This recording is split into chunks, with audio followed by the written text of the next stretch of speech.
I have finished the assembly on the lower part of my clock. The only thing that I have left to do is get the top part attached to this to complete that assembly. But we're going to do this separately because if you think about it in reality, in our real world as opposed to the virtual world here, that top is going to be able to be lifted and moved on and off of the part. So I'm going to go ahead and we're just going to kind of close this. I don't want to close it out. So we're going to leave this open for now. But we're going to go ahead and we're going to start a new drawing. So in order to do that, a couple of different ways. I'm going to come up here to File. So my File tab, and I'm going to click and move down to New, and then I'm going to go a new assembly. We're going to start all over here with this assembly. So just to give us additional practice on starting and creating assembly. So we'll go back now. Now we want to place the top. So we're going to place the top part. So you got to kind of navigate through, find your top piece, hit open. Now recall, so when this comes in, I'm going to come over to my view cube because I don't like to see it flat like this. So I'm going to hit my home view on the view cube. Get that in there, zoom out a little bit. Now, remember, I don't want to have a quick trigger finger here and go ahead and hit the left button because that won't lock it in. So I got to lock that first piece in. So I'm going to right click and place this grounded at the origin. So we'll right click and place that grounded at the origin. Then I'm going to right click and click OK to get out of there. So there is my top piece. So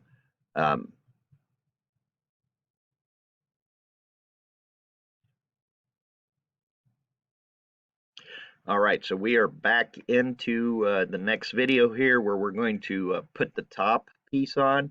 However, we're going to kind of mimic this like we would in real life. And if you think about in real life, the top part of this clock is kind of separate and able to be removed from the bottom part of it. So we're going to glue and fix the side pieces to the bottom piece when we do the assembly on the clock, but then the top will have the top and the stop part together, but it'll be able to be detached from our clock. So we're going to kind of mimic that here in real life, and we're going to do that by creating a second assembly, or what I will refer to as a sub-assembly of the top and the stop part. So I'm going to leave this open. We don't want to close it yet because we are going to come back into this assembly drawing.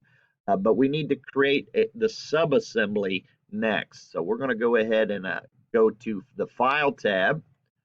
So I'm going to go File, New, and then we're going to create a new assembly. And we're going to place the top part. So you need to navigate through and find where you saved your top piece. So here's my top part. We'll hit open that up. Now, recall as that comes in, I don't really like when it comes in flat. So we're going to, don't get happy with your trigger finger. So before I left click to place that, I'm going to come right over here to the home view button, tab that so I can kind of be in here. Now, you also notice we've got some decisions to make here. So we can place the stop either on the top surface or on the bottom surface, and depending on which one we do, we may want to orient that, but it doesn't really matter right now if we've got this flipped over 180 degrees because we can do it either way. So but what does matter is if I just left click here, I haven't eliminated any degree of freedom, and this piece is going to move on me. So the first thing we do, remember the first part, we got to make a choice as to what the first piece is in any assembly, and then we got to fix that piece at the origin. So I'm going to right click and place grounded at origin. So you got to place grounded at origin. That way it won't move on you. So I'm still able to place the second piece, which I don't want. So I'll just right click and hit OK or cancel to get out of it. Now we're placing the next piece here, which is our stop. So I'm going to navigate through here and we'll place the stop. So I'm using Andrew Weeks's stop here, which is good. So he did a great job on his drawing the other day, and I take a look at it. So I'm going to use his. Now, this isn't oriented correctly, so I could go ahead and rotate it right now if I wanted to, but I don't need to because my constraints, my assembly constraint will allow me to do that as well. So I'm just going to go ahead and right click and place this and then left click and hit OK to get out of that place command. And we're still going to be using the flush and the mate constraint on our assembly constraints. And this case, I'm going to mate the face of this part to the face of that part. And our decision, so we're either going to do it to this side of the part or the underside or this side of the part, depending on which one you want to have face up. So well, I think I want the look of my clock to have that round over facing down. If you want the round over to be facing up, then you're going to need to place this mate on the opposite side. So we'll go ahead and go into our constraint command, make sure that my mate is there. So I'm going to click the face of the stop part and then attach it and mate it to the face of the top part. Now notice it's also kind of rotated around the wrong way. That's all right, we'll fix it. Go ahead and hit apply here. Now, our next one here, this is going to be accomplished using two flushes. So we're going to go and flush, and in this case, I'm going to flush this edge. Remember, we want long edges to long edges. So I got to rotate this part around at 90 degrees. And it's going to do this for me when I use my flush constraint. So I'm going to flush this edge to this edge. Notice how it spun that around. Now, again, as I go into my view cube, you'll notice that we're attached. So remember, we have to apply the offset on this. So, and we'll see this might go the wrong direction. Let me offset this one, and it moves it over. We're not quite centered there, so we want this to be centered. So I'm going to go 1.25. I haven't really done the math. I don't remember. No, that doesn't quite look right. Let's go 1.125. See if that looks good. That looks a little bit better. Let me hit apply.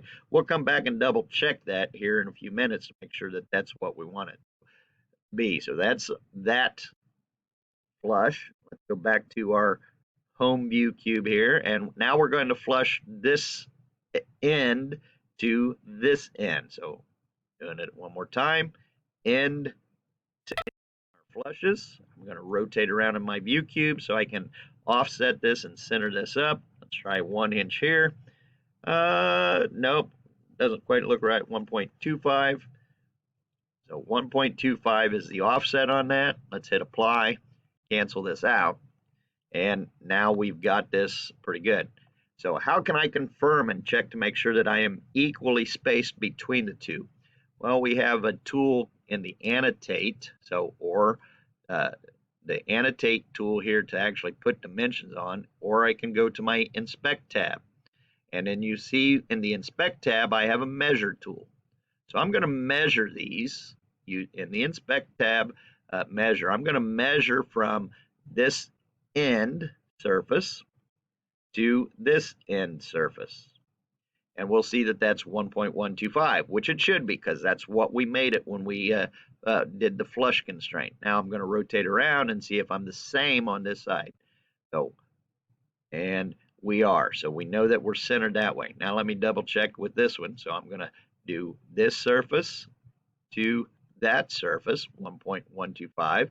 Again, that was what we made our flush constraint. So rotate it around so I can double check here to there. That is also 1.125. So I've used my measure tool now to create and make sure that I'm equally spaced and have that exactly where I want it. So go back and click my home view command. We'll go ahead and file, save as, top assembly,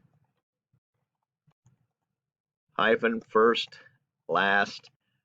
Save that. Make sure you're saving that in the right location on your computer, and we've got that assembly done now.